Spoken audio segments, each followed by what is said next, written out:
Maybe the producer of the show. Final song of the first night was. It sounds like The best. Dude, he's incredible. He's the best. Yeah. Outside of Austin, Texas, performs Eric Clapton's Crossroads Guitar Festival. Performance earns rave reviews and leads to a We don't have a cough button over here, right?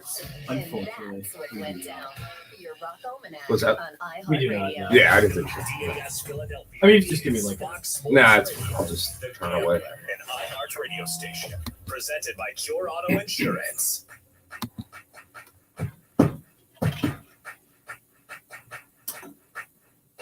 Summer Sundays are mentally cut grass, ballpark dogs, and the best baseball talk you can find. So kick back with your bacon and eggs and pour yourself a mimosa while Phillies announcer Greg Murphy and Green Legion Radio's Chris Sack break down your fighting Phils and take you around the league right now on Baseball Brunch.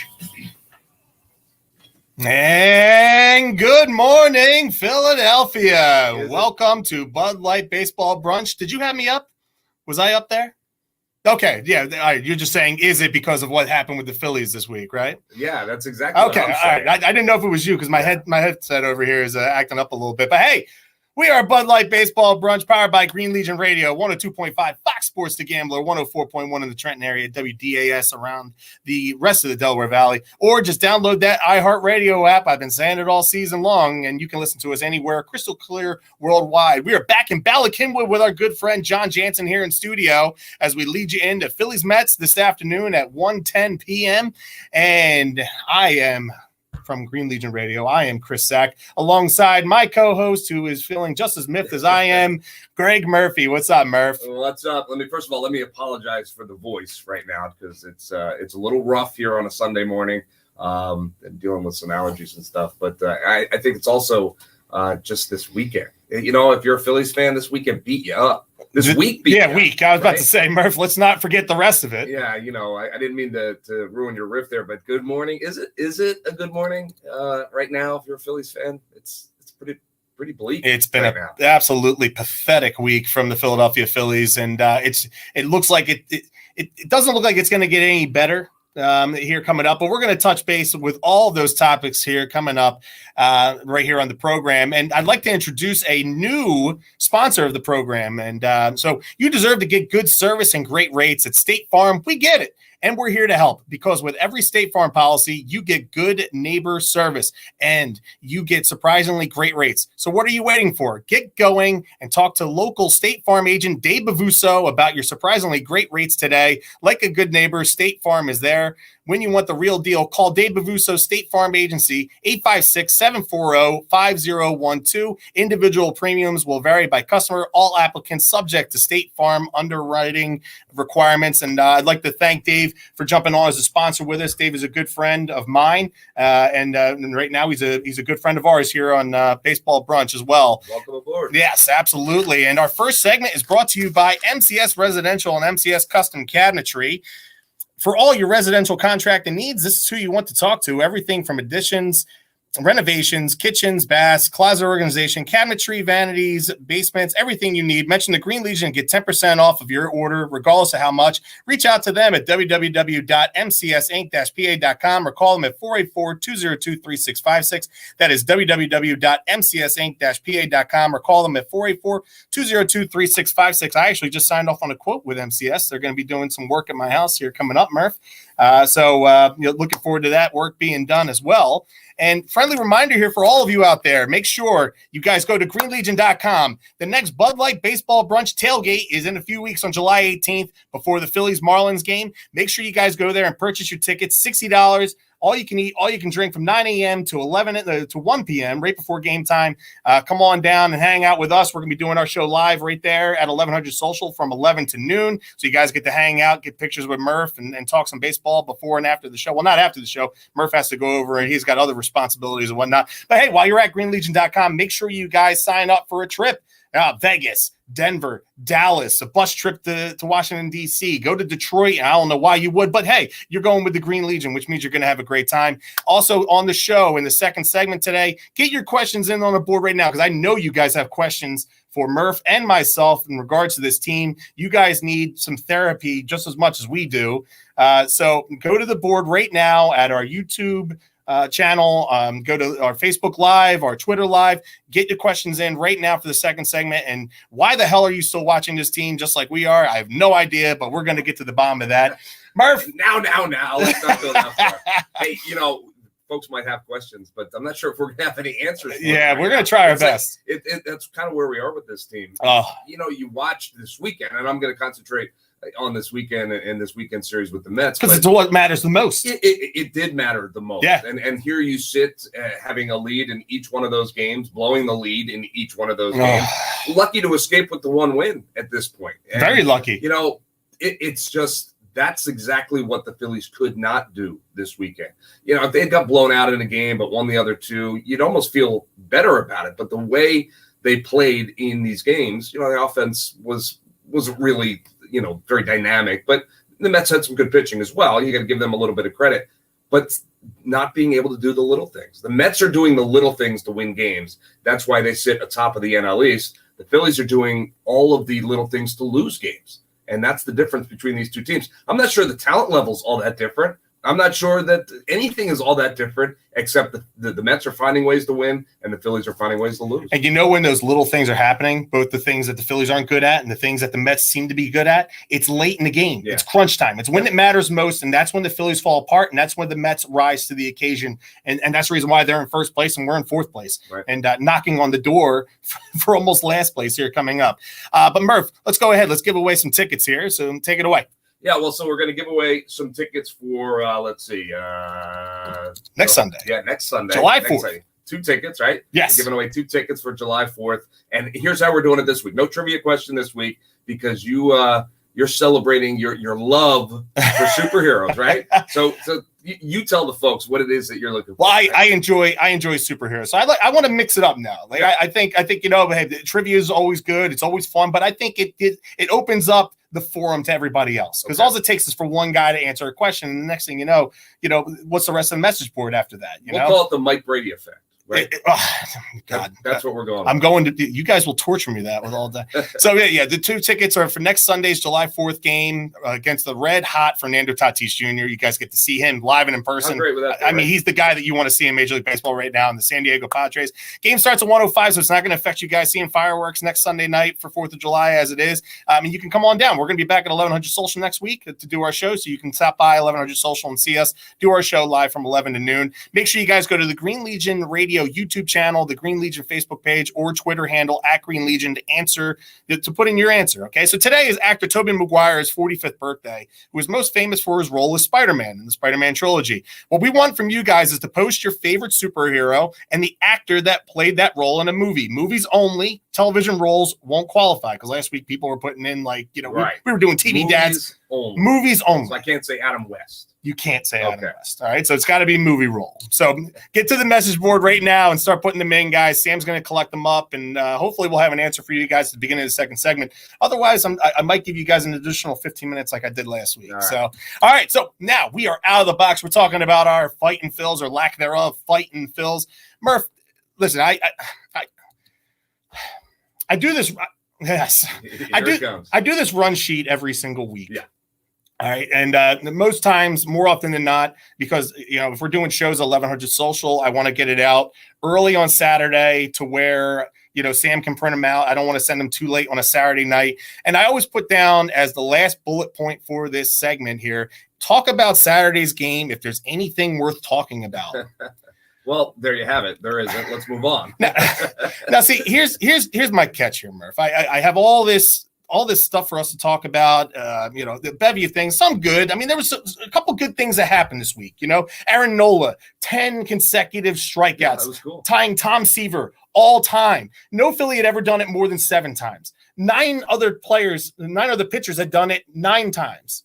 Striking out 9 times in a row. So to tie Tom Seaver for the major league record is special. That's a great moment there. Against the Mets, which was cool too. Yeah, right, because right there at Citi Field, and Shea was where it happened for Tom Seaver. But the best thing that happened after that game was what Aaron Nola had to say about it. Yeah. And he said, look, it's cool, but winning's cooler. Yeah. And we're not doing enough of that. Yeah. And that's That's the mentality that we need out of this baseball team. And I'm not sure that we have that with 26 guys right now. And that's what I want to get to here, Murph. And if you mind that I take the podium here for a minute and I get on my soapbox. Sack attack coming. Yes, I'm so beyond frustrated with this team. And I know it's tough sometimes with baseball because it's such a long season, right? There's 6 months, 162 games, the ebbs and the flows, the ups and the downs. And I try not to live with baseball like a lot of people tend to live with the Eagles. It's easy. Can. You're right. Yeah, it's easy to kind of like blow a gasket after the first month of the season with the Eagles, and they're 1-3,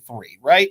And then they blow a big game on a Sunday Night Football, and that's how it goes. But with the Phillies, it's like, we've been putting up with this for so long. It's been a decade now since the last time that this team has made the playoffs. And I don't know if in this clubhouse with this team, and Murph, you've covered this team, you've been around these guys, you know them better than I do, but I don't know if the winning mentality is with anybody that's on this team. I mean, you have guys that have come up through our system and have not won. Mm-hmm. You have guys that have been on the major league, the major league roster and the major league team and have not won. You bring in guys from other franchises. Now, Bryce came from the Nationals and they won divisions, but they never won a playoff series when he was there. And then he leaves, and then they win the World Series after he leaves, a very year after he leaves. JT Realmuto comes from the Marlins, a losing franchise. McCutchen comes from, pretty much bulk of his career was the Pirates, a losing franchise. They went to a couple playoffs when he was there, but nonetheless, a losing franchise. The mentality in this club needs to change because every single year we come into a season and I got to sit here and listen to a Rhys Hoskins or a Bryce Harper. It's time to make the playoffs. It's time to make the playoffs. And then Rhys Hoskins yesterday just pours gasoline on my fire. Hey, guys, listen, let's not really just focus on the end of the game.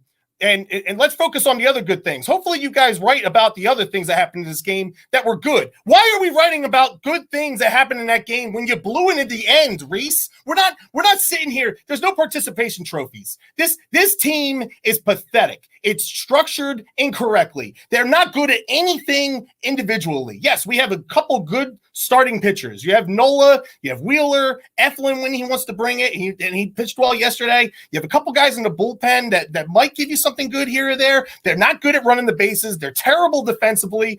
The bench is weak. When Girardi has to take Harper out of the lineup, you got to put Travis Jankowski in right field.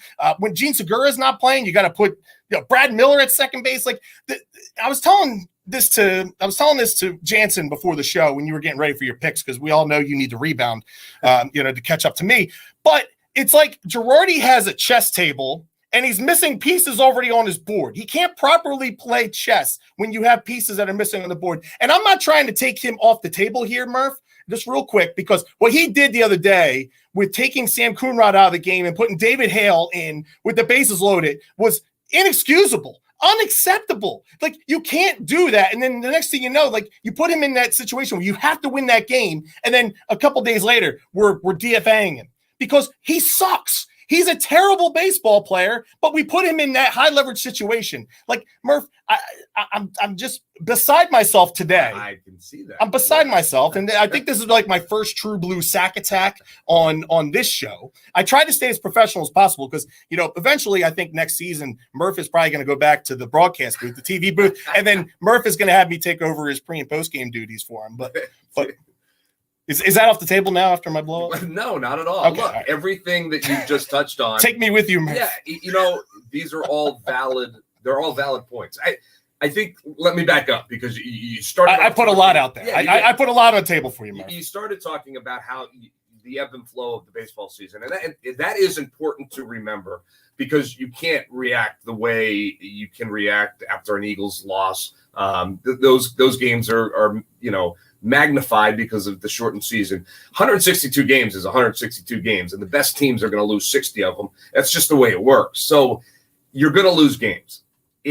I think what is so frustrating right now, and I think this is kind of what you're saying, and is the way this team is losing games is unacceptable. It's okay to lose baseball games. You're going to lose. But the way they consistently are losing these games, and that's with very poor defense, and that's been a theme all season long, with questionable arms out of the bullpen, sometimes good, sometimes bad. That's been going on all season long.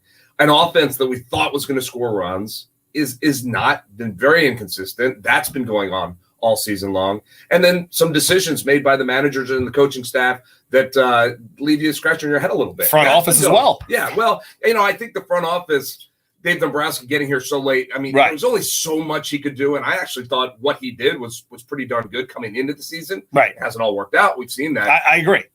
But so you look at it like that, and you have a right to be frustrated. What I want to see is these players a little bit more frustrated. I agree with you. Look, Reese is a stand-up guy, has been since the day he got here. But when you make an error like he did last night or yesterday in yesterday's game, and quite frankly, Let's look at the first game on couple of Friday times, too. Yeah, a couple of times in this series. I mean, it was a bad throw by Alvarado, Yeah. but Now there are guys that won't even come to the podium after that. Reese is not that way. Reese will stand up, look you in the eye, and tell you that he made a mistake. And I appreciate that. However, you got to stop there, because what you don't want to hear from a player after a game like that, as a fan, as a member of the media, is you don't want to say, but hey, we did a lot of good things. That's really not the point. We can see that there were some good things there. We could see there were some good things this weekend, but what we're talking about is this consistent lack of defense late in games. That's the topic. That's what people will talk about, will write about, need to talk about, and that's what the team needs to be figuring out as well. So that was frustrating too. I don't know if they can turn it around. Defense is a tough thing to fix. right. I agree. These guys kind of are who they are. There's some tweaks that could be made, and hopefully when guys get a little bit healthier, we're not seeing those substitutions that you mentioned late in games that kind of leave you like, wow, this is what we're left with. Anything with Harper? Yeah. What, in terms of the injury? Yeah. No, and I haven't seen the lineup yet today, but I would be surprised if he's in there. Based on what Joe said after the game yesterday, he kind of left the door open that he probably would not play today. But we'll see. That's a pretty painful place to get hit, and he took it square on the calf. Yeah, there's not a lot of protection there. Yeah, but so I guess to my point is that your frustration is warranted. I think the only thing that we have to remember is you have to take a little bit of a step back and take a look around at least the National League East. You're playing the best team in the best team, and I'm using quotes right now because the Mets are the best team in the division. Best by default. Right. I mean, someone has to be in first. Do the Mets scare you? Other than when Jacob deGrom is on the hill, is there not a game that you think your team can win? And I'm talking about the Phillies, the Nationals, the Braves, even the Marlins. You can beat the Mets. They're not that special. And the Nats certainly aren't that special, although playing well right now. But as soon as Schwarber, cools down, they're going to lose a couple of those games. The Braves, so banged up, mediocre. Soroka's out for the year. Yeah. So for all those reasons, it's like, gosh, guys, if you could just tighten the shit, just tighten it up a little bit. I said shit there. He said shit. I said shit. Yeah, I saw Jansen's head. Yeah, I really did. If you could just tighten that up a little bit, then you start winning some of these games that you've lost. They've blown 20 saves so far this season. 20 saves. And we're not even at July 1st yet. Yeah. Or are we?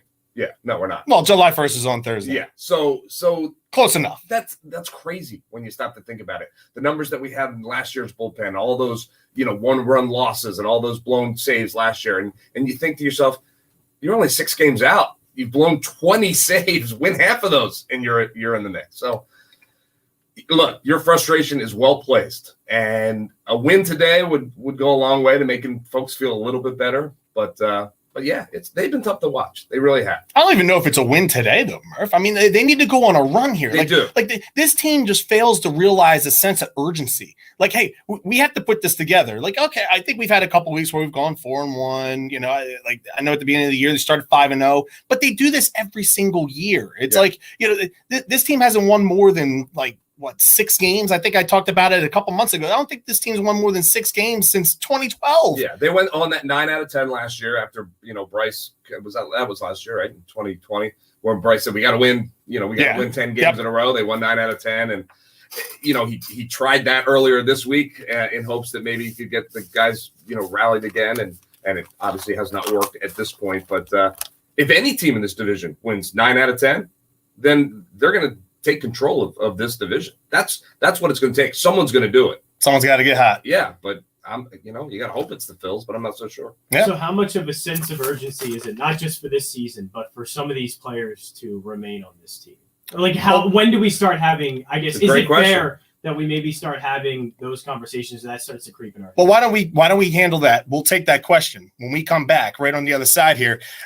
Speaking of David Hale being DFA'd, I'm sure he had to drive a car out of town. So he probably went to Cherry Hill Triplex, which is the premier New Jersey Chrysler, Dodge, Jeep, Kia, Mitsubishi, and Ram dealer serving South Jersey and all the Delaware Valley. They have a huge selection of new and used vehicles from which to choose. Cherry Hill Triplex online and offline customers enjoy vehicle specials every day. We offer Chrysler, Dodge, Jeep, Kia, Mitsubishi, and Ram service and parts, and online inventory and outstanding financing options, making Cherry Hill Triplex the preferred dealer serving the entire Delaware Valley. Chrysler, Dodge, Jeep, Kia, Mitsubishi, and Ram buyers, get ready and set up a test drive. Visit us in Cherry Hill, New Jersey today. Coming up in the second segment, we have Ask the Show, Life Advice with Murph, and we all need to just sit down on a couch and just express our feelings to somebody. And Murph and myself, we're here for you right after this.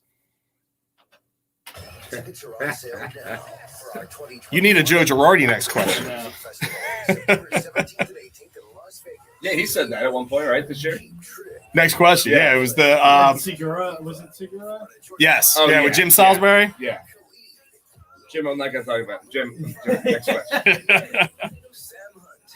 Jim Salisbury had a great when Nola had the 10 strikeouts and the hit for the RBI, saying it was the best performance since like Guns N' Roses and what is it? Elton John did November Rain at MTV. We all know how to Is watch. that what It was such a he wrote that? Yeah, wrote it on Twitter. It was such a random tweet, Jim was great. and it was amazing. Oh, Of course, everybody had fun with that. He had one of the best ones the other day. Another vomit-inducing loss by the Phillies. Oh, yeah. Classic. Yeah, I mean, that's the thing. I would, to your point before, I would love to hear that someone came into the clubhouse and just, tore shit up and it really doesn't happen anymore. I know, but I mean, in any somewhere along the line, somebody has to like. It's not Joe Girardi is not going to do that because that's just not his personality. It can't be, Charlie would never have done that. But it needs somebody. It needs to be somebody that has stature in the clubhouse. Like I like Bryce. I do. I'm happy that he's here. I appreciate that. The money that he makes, I don't think that personality's in him. The guy that I look to, that I need that from, is JT. Yeah, I mean, that's not his personality either. And it's not Reese's personality, although I'm not sure at this moment Reese could be that guy anyway. I mean, could a Zach Wheeler type do it? He's actually kind of a quiet guy too. Yeah. But also starting pitchers, it's hard for the starters to be that guy. It's tough. It's tough. They don't really, they really don't have a guy like that. The only guy who has that personality being the coach. Yeah. He's obviously. He's too busy with his social media accounts. The dude's towards the end of his career. I get it. He really has that kind But of you've never. I don't know if he has the fire, but he certainly has the juice. He does. He does. could be the guy. The respect, he has the gravitas to pull that off. Absolutely. All right, Jansen, And I I'm think- going to need you to line up some questions for us because it doesn't look like we have a lot. But yeah, I'm going to let you just read them off. I'm going to try and tackle the ones that I have on here first, but let's tackle your question that you had at the end of the segment because I don't want to go away from that. I want to ride. That. That was a good question. Start, yeah. So Murph's going to bring us back in with the next set. Read You want some 41. Fat Lip. Mom, man. Dude, last night was a great night for television, man. The Phillies weren't playing. American Pie 1 and 2 were both on. Oh. Back to the Future There were a trilogy. lot of It great was movies awesome on. last night. Yeah. I don't know why, but on TV. It was Oh, funny. Couples Retreat was on last night. That's a good one. Yeah. American Pie 1, phenomenal. 2 is awesome too. Yeah, Love which 2. one's American Pie was. 2 is the one where it was after their first year of college and they get the lake cabin? house. Yeah. Yeah, that's good. Yeah, but not as good. Nah, the first One's epic. Yeah. Back to the Future 2 and 3 I've never seen. It's I've not- heard they're it's decent, but Coming back.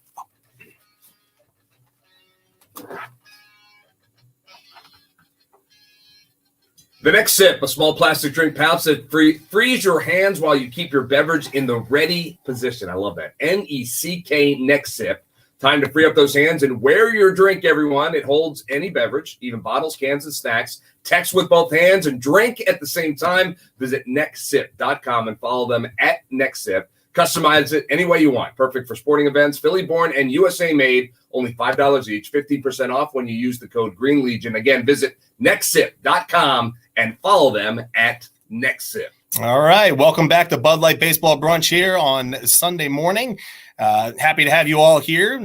Please continue to go to our social media accounts and get your questions in. I'm also going to extend this here. I was just going over with Sam during the break. Guys, it's superhero. Okay. Han Solo is not a superhero. Okay. No. He's not a superhero.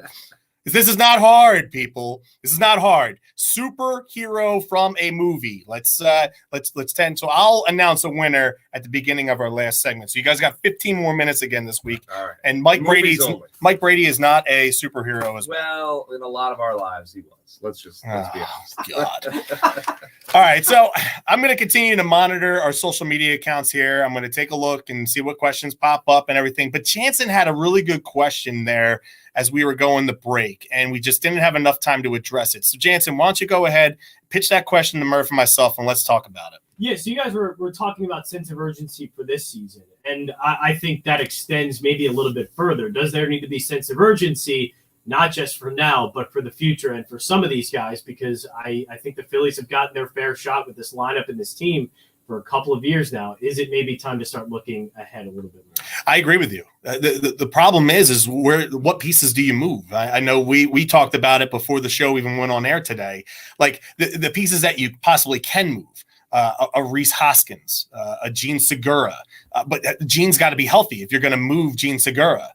So I like Rhys Hoskins. I'd like to think that after this season, when they discuss a new collective bargaining agreement, that you would have Rhys Hoskins still around to be your designated hitter and take him off the field. I know, Murph, you were saying that you would rather have Alec Bohm pull him off the field and him be the designated hitter. But eventually, at some point in the 13-year contract, the life of the contract for Bryce Harper, he's going to have to be a designated hitter. Yes, so you can't really define roles with these guys. A lot of these teams in Major League Baseball, like a JD Martinez, they can find a spot for him to play in the field. They don't do it often. They don't do a lot, but at least he could be serviceable in a certain spot when they've been in National League ballparks.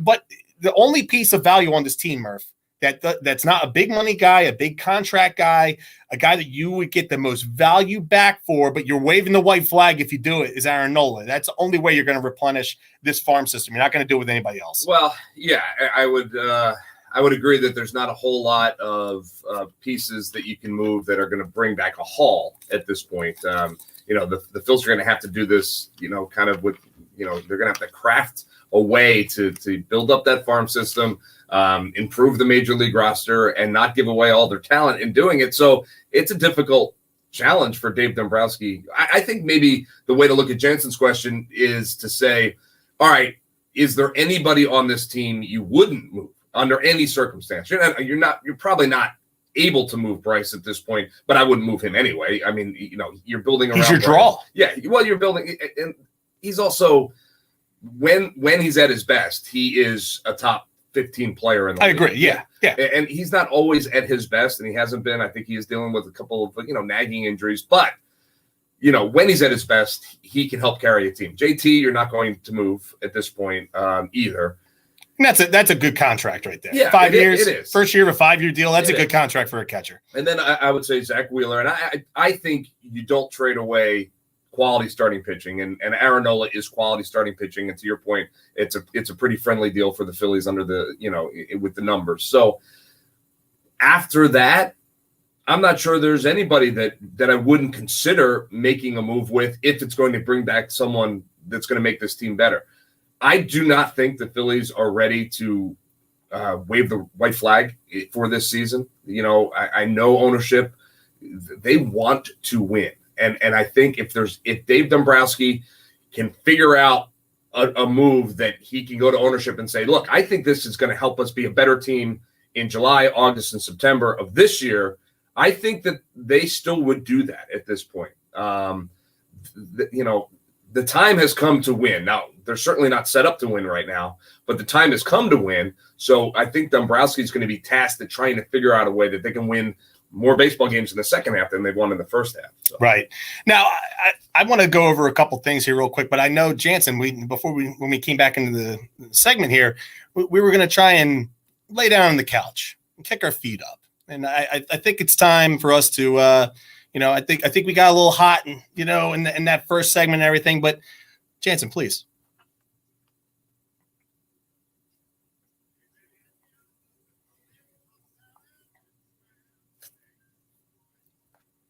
Have mercy.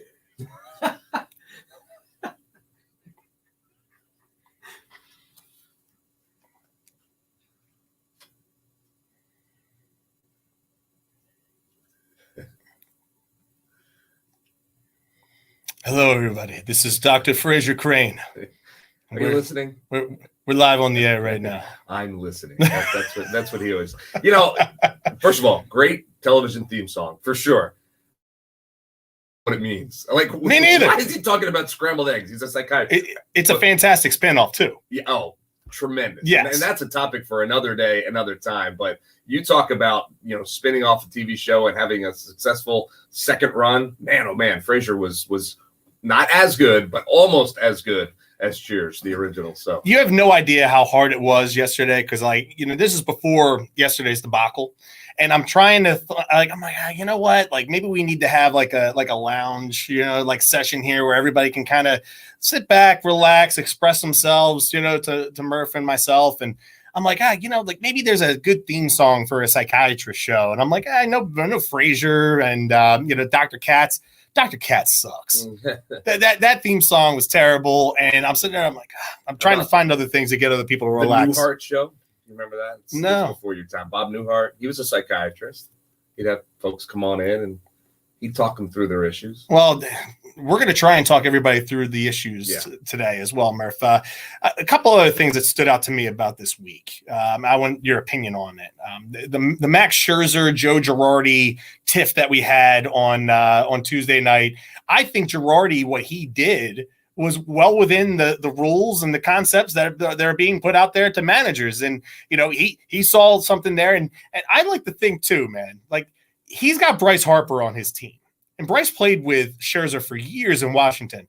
So Bryce might have known that, he was a substance using type guy. Maybe not spider tack, maybe not something overly egregious, but maybe he tipped Girardi to something. Hey, this could be something, going on here. What's your thought on this thing the other day? I think it got blown out of proportion. I think Joe Girardi got roasted completely in the wrong way. If anybody that should have got tortured, should have been Scherzer. I agree with you. I thought what Girardi did was certainly well within the rights of the rules, and I also thought there was a little bit of gamesmanship there, which I am 100% for. And obviously, it touched a nerve with Max Scherzer based on his reaction. I mean, you talk about, there's that old Shakespeare line, the lady doth protest too much. When someone starts arguing to the point where you're like, all right, calm down there, brother. Maybe you do have something to hide. Look, what he was doing was odd with his hair. Now, his explanation was reasonable. Perhaps that's exactly what he was doing. But you know what? Look around the league. Most players are kind of like just accepting the fact that this is what's going to happen, and that's good enough for them. Scherzer his meltdown was just it was kind of silly, I thought, and I liked what Joe Girardi did. And you know what? Guess what? The next time Scherzer pitches against the Phillies, I'll do it again, right? Because it did affect him. Yeah. Yeah. The funny thing is he almost dropped Trout right there in the middle of the field. And again, that's like, come on, man. This is the rules. This is what baseball is playing under right now. Why? Because your compatriots took this to a level that changed the game of baseball, and baseball is trying to get it back. Look, Rob Manfred has made a ton of mistakes as commissioner. Actually, I think he is the mistake. Well, fine, but trying to get this problem and get it fixed, to me, is necessary. We've already seen a little bit of a jump in offense since they started cracking down. No one wants to go out and see middle relievers, striking out the side. They want action. They want offense. So they're trying to do what they have to do. I thought the way Scherzer reacted was borderline ridiculous. And, it just makes you wonder what it is he's trying to hide. Yeah. That's the way I read it. So. Okay, and then let's talk a little bit about Wednesday's game as well, because I think our main focus today has been about the series against the Mets, and as it should. Now you look at Wednesday's game, Murph, and it's another cool part of history here. The Phillies and the Nationals played in the first Major League Baseball game where both teams had a grand slam and a 3-run home run hit. I mean, I thought that was pretty cool, and I honestly appreciated the fight that the Phillies had played with that day.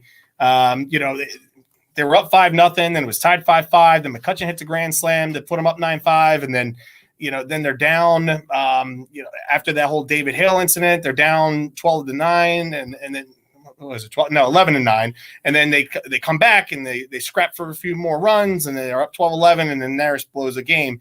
That's the type of team. Like I think we addressed this about a month ago, Murph. Like I can live with this team not being a great baseball team. I could live with them being I don't want to say a middling team. Like if they're like an 85, 86 win team, but they show fight, they show grit, they show effort. Like I think that's the reason why, like back in the, in the earlier part of this century when the Phillies were going on their run, but that team was lovable before they hit their stride. Even before 2007, when they won a division and they came all the way back, like you saw guys in that clubhouse and in that dugout and on the field that were playing with grit and toughness and determination. And there was never a game where you felt like they were out of it.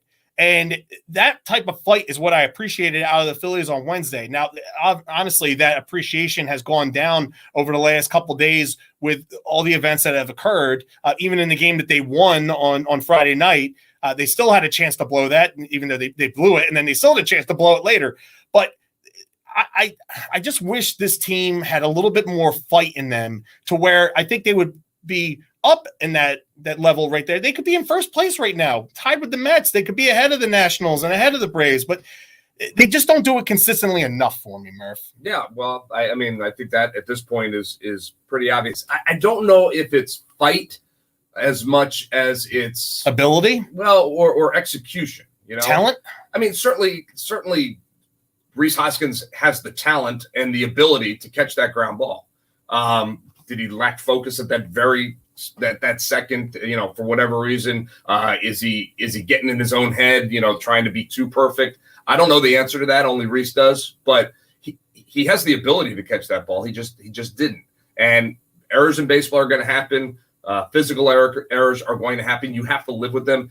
They're just happening way too frequently on this team. That's the problem. You can live with a week where you have 2 or 3 errors in the week. These guys are committing 2 or 3 errors in a game, and it's really hard to win baseball games that way, especially when you don't have a prolific offense or a 1 through 5 rotation that's just lights out, or a closer that is, at 90% closure rate. The Phillies don't have any of that. And so you have to win games by doing the little things the right way. I think the fight is there. Like, I mean, even in their losses over this weekend, they battle back, they tie it up, they give it up, they come back, but look, you got to close it out. It's bottom line. It's about winning, and nothing else is good enough. You have to win those games, and they're just not doing it right now. Friend of the program, Russ Taylor, is saying, why don't the Phillies have that junkyard dog player that can just rip other players and call them on their mental errors? Does no one have that fire in the locker room? I know you've already kind of addressed this, Murph. It's just not how a player this day and age handles business. I mean, it's kind of like league wide, right? And I look at it, Murph. It's kind of like in my line of business, where I work, full time.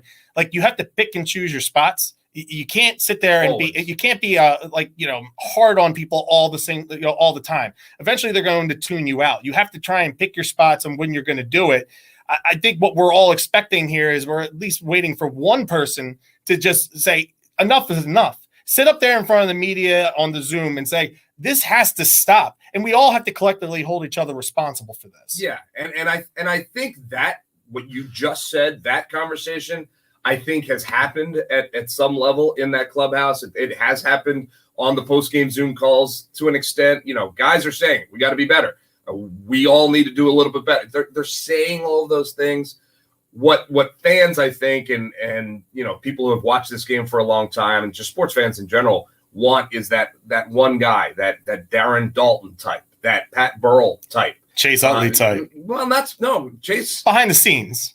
I don't even Rollins was the vocal guy. Pat Burrell was the leader in that clubhouse. Pat Burrell was the one that was going to hold people accountable in that clubhouse. That's the guy that you wish you had. You wish you had a guy like that. You wish you had the Darren Dalton type. But those guys, they don't really – I'm not going to say they don't exist at all, because I'm sure there's a couple guys out there that are like that on other teams. But there's not a whole lot of them left in professional sports, and certainly not a whole lot left in baseball. Now it's guys like on this particular team. I look at a guy like Andrew McCutchen and think to myself, he's a guy that could close the door, gather everyone around, and say, look, fellas, if we're going to do this, this is what we got to do. And people would listen, and people would respect him. And I think it would have an effect. Now, whether Andrew's done that or not, I have no idea, because we're not there. Those things happen away from all eyeballs. That is a team thing. If Andrew or whomever else in that clubhouse doesn't do that, then it falls squarely on Joe Girardi. He has to do that. And Joe's not going to go in and turn over a table. He's not going to wipe out the lunch spread. That's not who Joe Girardi is. But Joe Girardi could close the door, raise his voice a little bit, and challenge these guys. And again, I don't know if Joe's done that. He may have done that. But that's where you're at in 2021. You need one of your veteran guys that is well respected, or you need the manager to come in and do that. Is it enough? I don't know. Who knows if it was for the 1980 team when Dallas Green turned, and then Paul Owens comes down and undresses him again. That you talk to those guys, that had an effect on them. I'm sure Jim Fregosi had a moment or two. Certainly Dutch got in guys' faces. Winning teams in the past have done that, but I don't know. I just don't know if that's the way it works anymore. Whether that's good or bad.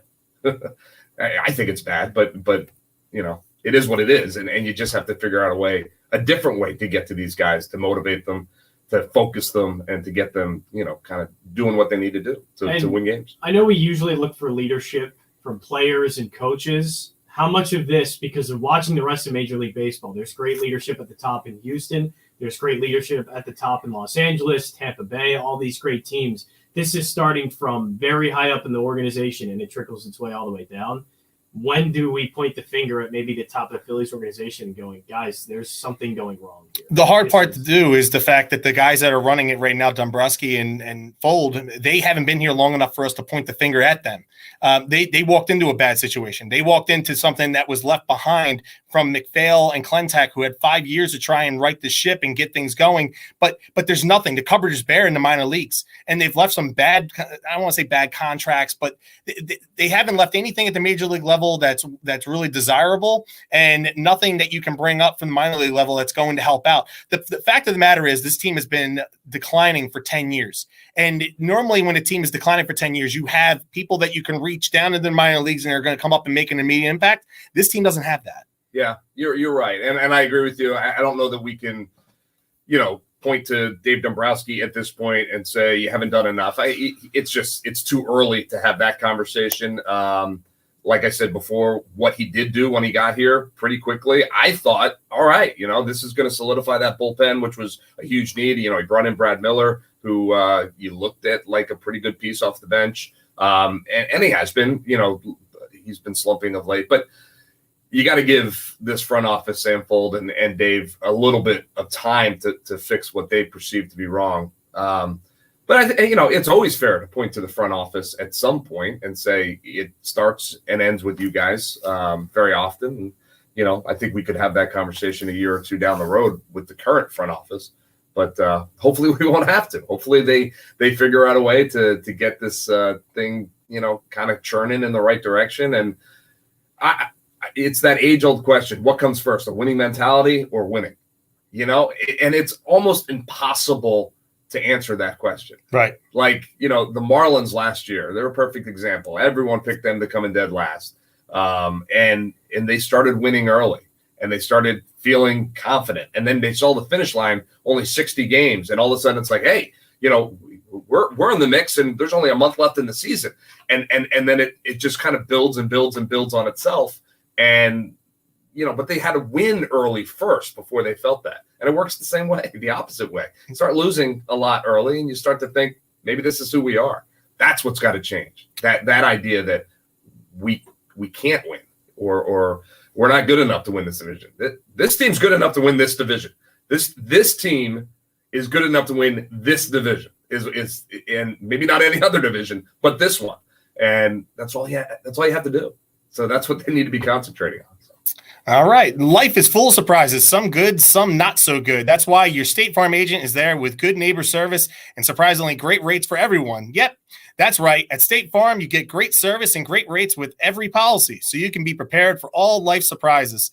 Like a good neighbor, State Farm is there. When you want the real deal, call Dave Bavuso State Farm Agency, 856-740-5012. Individual premiums will vary by customer. All applicants subject to State Farm underwriting requirements. We'll be right back right after this. On the other side is our picks for the week, and Murph needs the rebound, and we'll see if he can right after these messages. We're planning a trip to Spain later this year. Here, did you see this? Pretty bad. When you learn a language, you want to actually Walk-off? Just first team to 50 wins, 9 out of their last 10, tops in the best division in baseball. And with Babbel's interactive bite-sized lessons. Is it the manager, What you learned. ¿Cómo te llamas? ¿Cómo te llamas? or is it ¿De dónde the eres? guys on the field? They have guys in that clubhouse that have won. That are still there. Posey, Crawford, Belt, Longoria is one. Okay. But listen, So how is that Gabe's fault here in Philly then? No. I'm not. I My said the point other is- day on our show on Green Legion Radio, I got to give him credit. Or But or can just sustain. not give them the blame when everything's going wrong. That's kind of the way I look. To me, it is always the players. Always the players. The manager has the ability to kind of, keep everyone together, and Gabe certainly has that ability. But at the end of the day, if the players aren't any good, it doesn't matter how good That's of a where I think manager. the front office failed, because the Astros know how to use talent and develop a player. The Phillies have talent. I think it's no question. There's no way they've gone a decade without a talented player in that farm system. They just don't know how to They're just not develop. developing him. And fair. that's why it's not fair to point at Dave Dabrowski, because he's trying to clean this mess. But that's where the Phillies are lacking. Their development system is just not working. Yeah, It's plagued them. it has plagued them, and they've gone out in the last 3 years and gotten guys from winning organizations to be in charge of development. And again, it's too early probably to see Right. that It needs to coming to that fruition process. yet. It's not like the Rays overnight all of a sudden Exactly. turning out stars. So the 2 or 3 guys that they've added over the last couple of years to run the development side of things, they Hopefully that it came from the Rays and the Yankees. Yankees, So yeah. you got to believe that that there's a chance to turn it around. But yeah, you can't win by just throwing money at the problem. And you need an owner that's willing to do that, but you also need guys coming up and Yeah. That's a problem. Every single good player in this team came from outside. yeah. Where's our Acuna? Where's our Yeah. Soto. Tatis? Yeah. Vlad Guerrero? And it's not like we haven't had high draft picks. We have. So you got to find those guys. The high draft picks are overrated, though. There can never be just no talent in the organization. Right. You have to nurture them. The Astros have been one of the best teams. The Astros have been one of the best teams in baseball the last 10 years. Or maybe the best team in baseball the last 10 years. But they weren't having top end picks. They were having picks at the back end of the first round. I know. But they were picking the right players. It's just it's incredible. All right, when we come back, Bucks County baseball.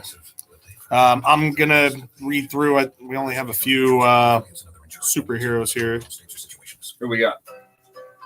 I'll read them. Ask Oh. Sherwin-Williams. Yeah, I'll read them real quick. What Chance I won't know color someone. is your way? I think you will. I'll know them all? Yeah. Yeah, I think you will. Yeah. All right. My middle son loves superhero movies. The guy in my That's why I was The swimmer? surprised that you say you haven't watched them, because I was like, if you have kids, like, my youngest son is like me. Doesn't like him? No Star Wars, no Really? superheroes, nothing. Wow. My middle son, who is at Navy, we make fun of him all the time. Can we run over a couple minutes? No, yeah, you can run. Yeah. Just going to Saturday. We're coming back. Okay. Bucks County Baseball Company is the premier vintage sports clothing and collectibles retail store in the tri-state area. Visit www.buckscountybaseballco.com or stop by their Bristol, PA location. Items from the Phillies, Eagles, Sixers, Flyers, and much, much more. Again, visit www.buckscountybaseballco.com or stop by their Bristol, PA location. The showroom is huge. The website is even bigger. Bucks County Baseball Company, the name in Philly for vintage sports. Welcome back to Bud Light Baseball Brunch for our last segment here this Sunday. And as you could tell by our songs today, I was watching Back to the Future and American Pie last night. So that's where I've gotten our song choices.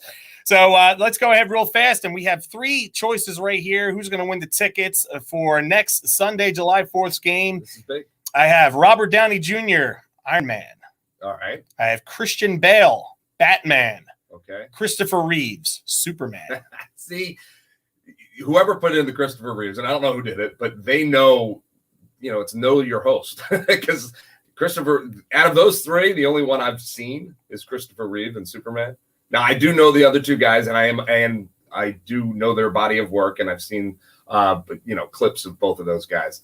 I guess I would lean towards Christopher Reeve. However, I'm going to go with Iron Man because I know my son Matthew is a huge Iron Man guy, and I like Robert Downey Jr. So I'm going to go with Iron Man. That's my vote. I want to get Jansen involved here, okay? Because I'm a contrarian. So Christian Bale, I'm a Batman guy. So you have to be the tiebreaker again this week, Jansen. At least when I'm not choosing Christopher Reeves. I'm good either way. You're making me pick like a great movie franchise and the guy who was heading all of it, and Robert Downey Jr. because he was a top guy versus one of my favorite movies of all time, The Dark Knight. But I think because of the significance of Iron Man's role in the MCU and him being and paying off 10 years or whatever it was of building up to the moment where Robert Downey Jr. finally at the end is the one that saves the day and saves everyone. Oh, wait, I didn't see it yet. You ruined it. You've had 3 years. No, 2 years. You picked Iron Man, didn't know that he did this? I would have to say Iron Man because I don't think the MCU does as well as it does without him. Okay. All right. Listen, I don't have a problem with that tiebreaker this week. I still have a grudge with Mike Brady. But congratulations. I love Christian Bale. Like, that is one of my favorite movies of all time. Congratulations to Robert Downey Jr., Iron Man, whoever had the selection. I know Sam will get me your email address and I'll get you the tickets. But we have to get into our picks because I know I wanted to extend it a little bit, but I know Murph has other things to do today. So our 6 picks for the week. Now, get ready, Jansen, because Murph went 1 and 2 last week. And while Sack, hold on. Are you going to play it for? What are you playing? I could just do it. I was gonna wait. Wait for the big moment. Murph went. I can do this. Okay, Murph went 1 and 2 last week, and Sack had another 3-0 week. 3rd time this season I've gone 3-0 this year. It's pretty impressive. But I will say this: looking at the standings, you're still well within reach. I'm within reach. Worried at all. I'm 8-1 in the last 3 weeks, Murph. Yeah, collectively. Yeah. And what, hot. 3 games in front of me at this point. Yeah, because you're 17-1. I'm 20-15. Right. So you're totally within 1 week, and it turns around. I know it could be this week. So Murph, give me your first one. Not only could it be this week, it will. Ooh. All right. So my first one. I told you he's getting saucy now with these picks. No, I'm actually trying to put some time in putting these picks in. All right, I'm going with the Braves and Reds game today. It's not a great pitching matchup. Neither of these 2 teams have all that great at pitching at this point. The Reds, though, their offense is pretty darn impressive and has been. Atlanta is reeling right now. They've got injury news that they got over the weekend. Mike Soroka is going to miss the rest of the year. It's just not a good situation out there. It's at the Great American Ballpark. So I'm taking the Reds over the Braves today. It is -145. Give me Cincinnati. All right, I'm going to stick with that game too as my first pick. I'm going with the over though. Over 9.5, -114 for the Braves and the Reds. They've gone. This is a 4-game series. They've gone under the number. The first 3 games of the series, 87 degrees at first pitch, and that ball always jumps out of that ballpark. Today is the day they're going over, Murph. All right, I kind of like that pick. I'll give you a little bit of your props. All right, next up for me, Astros and Tigers. Astros playing about as good a baseball as you can play right now. They've won 9 of their last 10 games. The Tigers are the Tigers. Odorizzi is on the mound for Houston. So I'm taking the Astros straight up to win it. They are minus 172. It's not exactly a reach pick, but minus 172. But you know what? Low hanging fruit. That's my motto right now. Needs to be your motto. Yeah. You need to make up ground. I'm taking the Astros over the Tigers. All right. I'm going to go. I like this number today. Nationals minus 130 versus the Marlins. Okay. Nationals won on Thursday night, but they've lost the last 2 games. They have Max Scherzer on the mound today against Sandy Alcantara. 7-3 in their last 10 are the Nationals. They're going to split this series with the Marlins. They're going to win today. All right. You like it? I do not, but that's fine. Neither here nor there. All right, I've got 2 that I'm trying to decide between for my final pick, and I'm going to go with my original thought. Rockies and Brewers over 9. American Family Field out there in Milwaukee. God, again, I wish it was still Miller Park. Yeah, I know. Amen. Terrible name. Terrible indeed. But not a great pitching matchup again. 2 guys that ERAs over 5.5. And you know what? Rockies aren't a good baseball team. Brewers are a pretty good baseball team. So I think runs will be scored. I'm going over 9, Rockies and Brewers. Okay, and then my last pick is Cardinals minus 148 versus the Pittsburgh Pirates. Max Kranick makes his major league debut for the Pirates today. 26th ranked prospect in the Pirate system. Game is in St. Louis. That's a tough place to have your first Major League Baseball start. So I'm going to ride the St. Louis Cardinals as we ride into, can you believe it?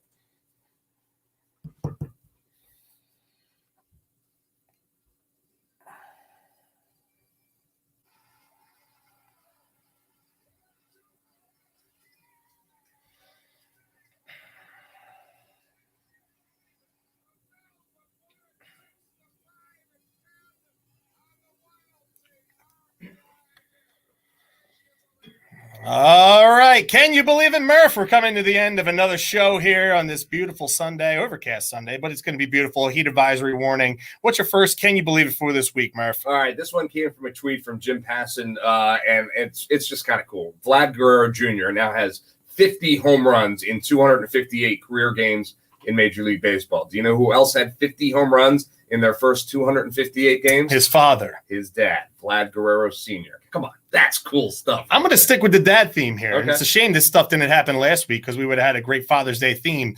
Career games played. This is courtesy of Ryan Spader. Fernando Tatis Sr., 949. Fernando Tatis Jr., 202. Career multi-home run games. Fernando Tatis Sr., 8. Fernando Tatis Jr., 7.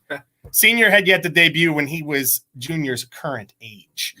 That's pretty cool. And that's coming off a game where he had 3 the other night. Man, fantastic. Good young talent all over baseball. It's just fun to watch. It's a shame it's not here in Philadelphia. Not yet. All right, go Here's ahead. my second, can you believe it? And this is just the feel-good story of the week, I think. The announced yesterday, Major League Baseball announced yesterday that Trey Mancini was going, actually they didn't announce it, but it leaked today that Trey Mancini is going to be in the home run It's derby. awesome. Yeah, during the All-Star game. We had our conversation about the home run derby last week. I'm not a fan, but guess what? I would watch Trey Mancini just because of the story. For folks that don't know, coming back from battling cancer, missed all of last season, has been terrific this year for the Orioles, and he will be a part of that celebration at the All-Star game. Deservedly so. Very cool story. All right, I'm going to keep mine quick here. The Chicago Cubs had a combined no-hitter the other day against the Los Angeles Dodgers. It's the 7th no-hitter in baseball this season, the most ever before July 1st, and tied for the most in a season since 1900 when the modern era began. Yeah. I know you're not a big fan about the no-hitters. It just seemed to be more commonplace this year. But, hey, They're not special anymore. they're not special, but that's a pretty cool statistic. They're probably going to wind up breaking that record this year. No Can I doubt. do a little on this day real quick? Yeah. On this day, this is according to Citizens Bank Park at Philly CBP. On this day, Ryan Howard hit a 505-foot home run, setting record for the longest blast at Citizens Bank Park and the fastest player to 100 home runs in Major League Baseball history. It's Very awesome. cool. Love it. Yeah. All right. So before we bounce out of here, Murph, today's finale against the New York Mets, we have Zach Wheeler on the mound against Stroman, followed by a quick stop in Cincinnati for a makeup game on Monday, and then 3 at home against the Marlins, followed by 3 against the Padres. This is a tough week, Murph. It's the Marlins always give us fits. We'd like to think that we get a reprieve before we get the Padres, but Murph, huge week. The Phillies have to bounce back this week after this past week. Yeah, come home and play well. You got the one against the Mets, as you mentioned, and then one in Cincinnati. Come home, play well. hopefully you turn the vibe a little bit. You get that good feeling back, back at home, and you're winning more games than you're losing. Look, July, we're here. This season is no longer, just getting started. We're in the part where you can start to separate the men from the boys. And Phillies, if they want to be in that conversation in August and September, it starts right now. It has to, right now. Friendly reminder to join us next week at 1100 Social. We'll be back down there. We won't have to stare at Jansen's mug next week, as we'll be at 1100 Social Xfinity Live. So come on down and join us next week, 11 to 12, down by the ballpark, ahead of Phillies, Padres, and Fernando Tatis Jr. is in town. It's going to be awesome. Great time down there. Thanks again for John Jansen for your hospitality here in studio. For Murph and myself, this right here is Bud Light Baseball Brunch, and like a 3-1 pitch to Ryan Howard. We are out of here, baby. Have a great rest of your Sunday. All righty. Thank you, boys. Thank you.